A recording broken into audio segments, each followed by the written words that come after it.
Hello and welcome to this video. This video is going to be called 10 Steve Vai albums that changed my life. Right, I haven't talked that much about Steve Vai on this channel, a little bit here and there. But Steve Vai has been very, very influential on me as a musician. And in a number of different ways.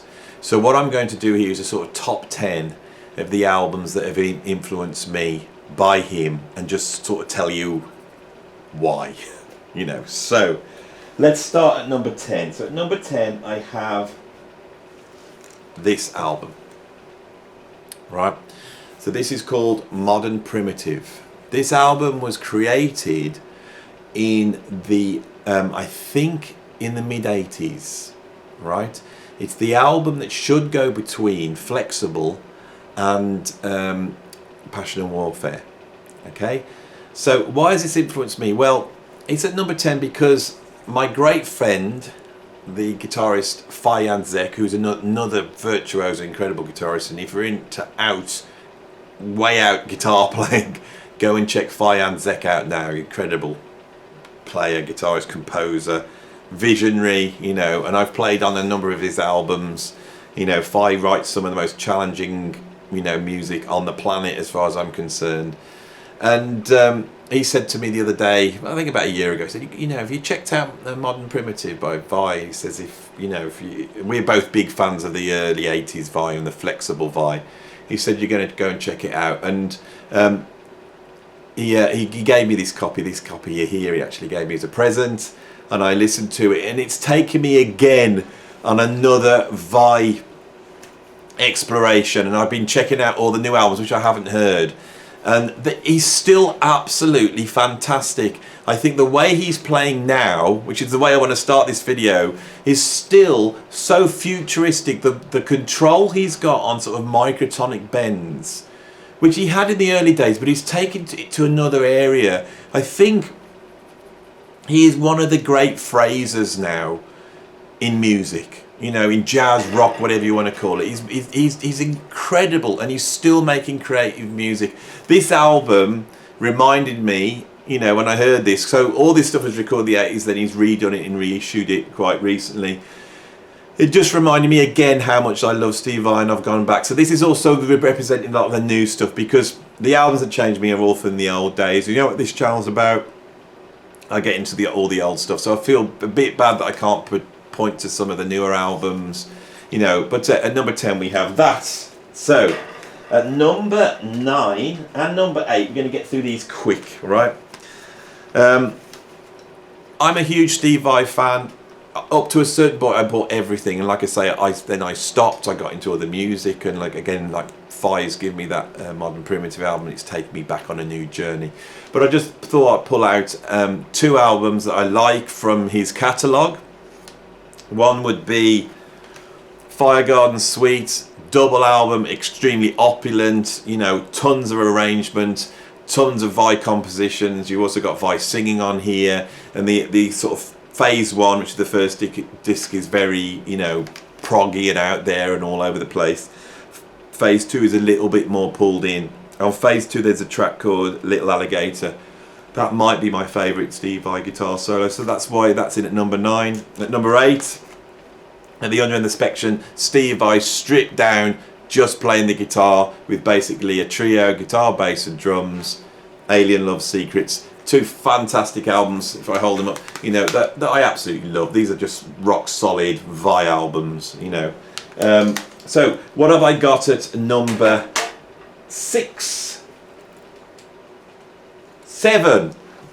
I'm getting bad at this. I used to have this all more organised, you see. My videos are getting more and more improvised, you see, so I get lost. So we're at number 10, 9, 8, 7. Right, so at 7 we have the second album he made with Lee Roth. Right, when this came out, I was absolutely in my worshipping Steve Vai phase, and that's why it's in. This really represents, what an important musician he is. I remember waiting for this album to come out with my mate Matt Bourne, who was a incredible painter. We both went to art college together. We saw this tour. This is when we were in our ultimate Steve Vai phase. I think we saw this twice. We saw 88 at Donington, you know, at Castle Donington, Monsters of Rock, and then we saw him later on this tour. I can remember going and getting this album the day it came out. I can remember talking our way into one of the lecturers' sort of private offices where he had a record player so we could listen to it that day, right? And this is Steve Vai, where he's at his most culturally powerful. A lot of the musicians we talk about on this channel are esoteric musicians, only musicians know. In the 80s, Steve Vai seemed to cross over into the mainstream. I can remember going out into the pub and normal people, like girls, were talking about Steve Vai and his latest record. You know, this is a proper mainstream album. And yet, when this came out, I took it apart. I went through they're very commercial tracks. But Vai is still able to pack them with so much interesting musical material. So that's why that's in there. Peak Vai. Right, so 10, 9, 8, 7. So we're on to number 6 now. Okay. I've just done a video on Terry Bozzio, and I couldn't find this in my collection. And then I went in there just now, and it just sort of beamed out at me. I'm a big Terry Bozzio fan. He changed my life as a drummer. I'm a big Steve Vai fan. They both came together, right? With this Passion and what's it called? Not Passion and Warfare. What are you talking about? It's called Sex and Religion. You can tell what's going to be on my near my top, can't you? You know, obviously. But yeah, this was a fantastic band. This was Steve Vai forming a band. It was an incredible band with him, Terry Bozzio, Devin Townsend on vocals, and T.M. Stevens on bass. And I think this is an absolutely fantastic album. But it's the bringing it together of, at the time, my two idols. How they ended up playing together, was it the Frank Zappa connection? I don't know. The only thing I regret was never being able to see this band live. I don't know whether Bozzio actually gigged with this band. By the time I got to see them live, they had another drummer, and it was one of the big letdowns for me, you know, to not be able to see Terry Bozzio and Steve Vai together. I saw Terry Bozzio on the Jeff Beck tour, and he blew me away. And I think both Bozzio and Vai back then not only were incredible musicians, but they had an incredible performance ethos, right? When you saw them live, the visual side of what they do was so powerful and important, and that really influenced me. So yeah, there we have that at number 6, Sex and Religion. So what have I got at number 5? Right, well, I can't find it. I've searched for it. At number 5, I cannot find it. But 5 would be the album he made with Public Image. Oh God, the album he made with Public Image Limited. God, that's actually quite hard to say. And of course, that album is called Album. Or if you bought it on compact disc, it was called Compact Disc. And I think if it was bought it on cassette, it was called Cassette. This album was a collaboration between John Lydon and Bill Laswell. Bill Laswell produced that album, and Laswell, if you go and check my video on Bill Laswell, and I'm sure I mentioned that album in this as well, he was famous for putting really strange combinations of musicians together. So you get to hear Steve Vai playing guitar for John Lydon, with Tony Williams and Ginger Baker on drums, with Jonas Hellborg on bass, with Zakir Hussain from Shakti on tabla, I think with El Shanker on violin. It's just a really bizarre mixture of musicians, and I'm not sure whether El Shanker is on it now. But it is sort of punk, fusion, prog, world music, dubby, reggae concoction. There's nothing like it, that album. And I always felt that Vai had this cultural impact. You know, he wasn't just playing on metal records or rock records. He wasn't just making instrumental proggy jazz, you know, guitar prog albums.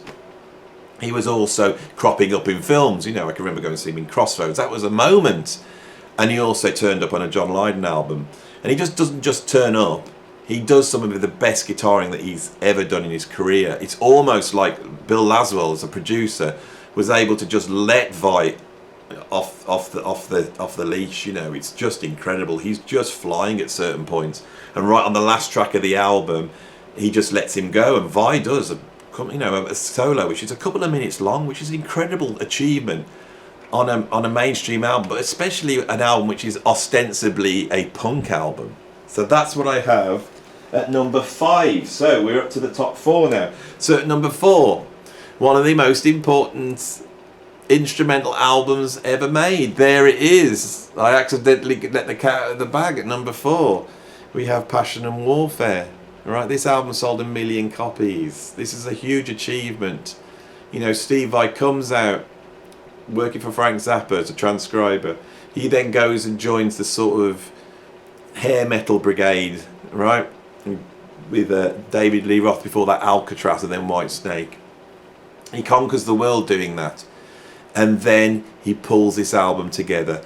This is an instrumental album that sold a lot of copies, and to me it does not compromise. This is a punch in the face from beginning to end. It never lets up. It's an absolute masterpiece. I haven't talked about Vai on this, you know, channel, but for me this is where everything I love comes together. I love fusion, I love prog, and I love rock music, metal. I grew up with that. It all comes together on here, and he does not compromise. You just get it in your face. This is one of the most incredible instrumental albums ever made, right? So that's what I've got in my number 4. What have I got at number 3? Eat 'em and Smile. Right.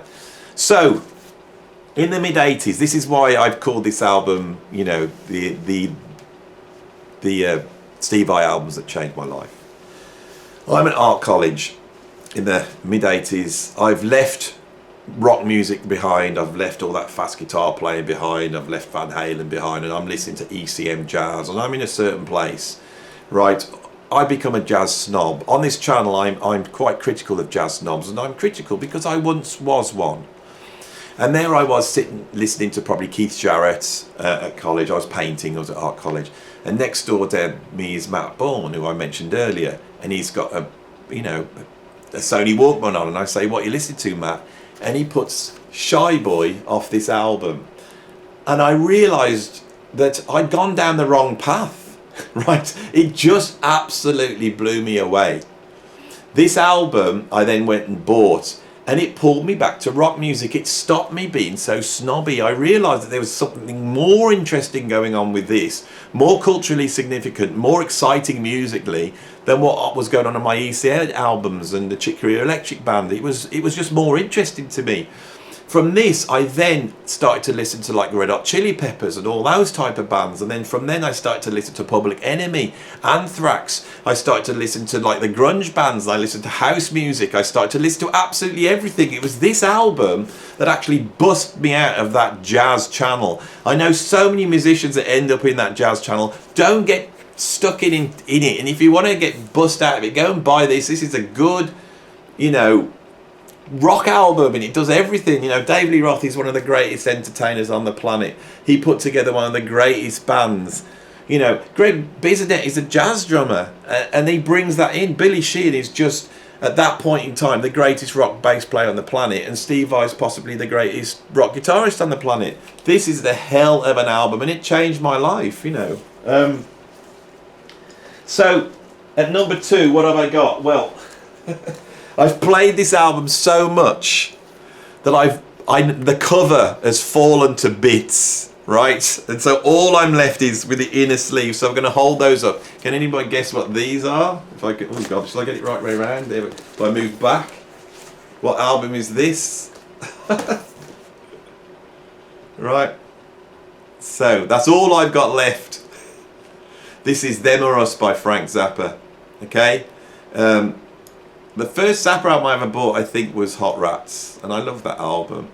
But the album that got me into Zappa is this album. And you know who led me here? Steve Vai. What led me here is the album that is at number 1. But at number 2, we have this, right? And this, why did I buy this? Because I was a Steve Vai fan, and I was searching out anything. And back then, you know, this is probably around about 1984. You could get the Alcatraz album, you could get his first album, Flexible, but that was really hard to get hold of. And I found out he was playing for Frank Zappa, and I went and got this album. Right, on this album is the track Stevie Spanking. And so this was the first time I got to hear Steve Vai outside Flexible was on this. And there was a song actually about Steve Vai called Stevie's Spanking. It's very weird and quite offensive, but on there he does an incredible guitar solo, as does Dweezil Zappa. I think it's about 14 years old on this album. But there's also another track called Ya Hosna, where Vai does another guitar solo. This is one of the few Zappa albums where you get extensive guitar solos from Steve Vai, but also you get to hear Steve Vai's virtuosity on things like Truck Driver Divorce, Sinister Footwear Part 2, where you hear a guitarist really playing the guitar at the limit. Zappa pushed, Steve Vai to the limit on this. I am going to talk about this more in a minute, but firstly I want to get to number one. This, for me, is one of the most important albums in my progression as a musician. I've been trying to work a way at talking about this on this channel, because I haven't talked about this much. But I was a rock fan. I used to listen to like Whitesnake, Motorhead, Tigers of Pantang, Iron Maiden. That was my thing. I'm searching around trying to get into other music. I'm looking for something. I don't know what I'm looking for. One night, I'm listening to the Friday Night Rock Show with Tommy Vance. Anyone who's my age and is from Britain will know how important that show was. And I was listening to that one night, and he says, I've got this album by an American guitarist called Steve Vai, and I'm going to play a track of it. And he played a track called Call It Sleep. I managed to record that on a cassette, and this was incredible. This was a doorway to something I was looking for in music. The way he was playing guitar and the composition, it absolutely blew me away. It's one of those moments for me. This is what's going to lead me to the Mahavishnu Orchestra. It's going to lead me to prog. It's what's going to lead me to Miles Davis. It's Call It Sleep by Steve Vai. So I go and try and find this album, and it's really hard, because Steve Vai at that point was not a mainstream artist. He hadn't played with Lee Roth, right? I think at this time he just got the gig with Alcatraz, right? And I couldn't find that album at all. But I managed to track down an original copy of Flexible, his first album. So I brought it home. This is the copy I've got now. The original I had was vinyl, and it was black, and it was the one where he's pulling the elastic off off something. I think their pants or something. I'm not too sure. That was the album. So Call It Sleep was incredible. But when I put this on, this album goes to areas that no other albums do, as far as I'm concerned, including all the Vai albums. This is where he's just unchecked. It's a very young musical genius in his own studio going mad. And when I put Little Green Men on, it changed the world for me. This is my introduction to prog, right? Call It Sleep, incredible. The Attitude song, those tracks are so virtuoso, but there's so much other stuff on here. Abstract musical experiments, pop songs, all sorts of insanity. And also on here, and I'd read about it, you get on this CD, you get Leftovers. I was never able to track a copy of Leftovers down, but on here we have Leftovers, which is So Happy, Bledsoe Boulevard, Burning Down the Mountain, and Chronic Insomnia. All incredible stuff. So this album here changed my life. I would say Vai changed my life 3 times. It was with this album, Eat 'Em and Smile, and I think with Passion and Warfare. I think his importance, to music is undeniable. This is the album where I really heard that Frank Zappa sound. And this is the album that took me to Frank Zappa, like I said, so I then went and checked out, and I got Them or Us, that blew me away. And then I went and got A Man from Utopia, has some absolutely virtuoso playing from Steve Vai. I think Vai occupies such a special place in music. He's such a treasured musician for me, and I'm so happy that now he's been able to really tackle with the new digital age.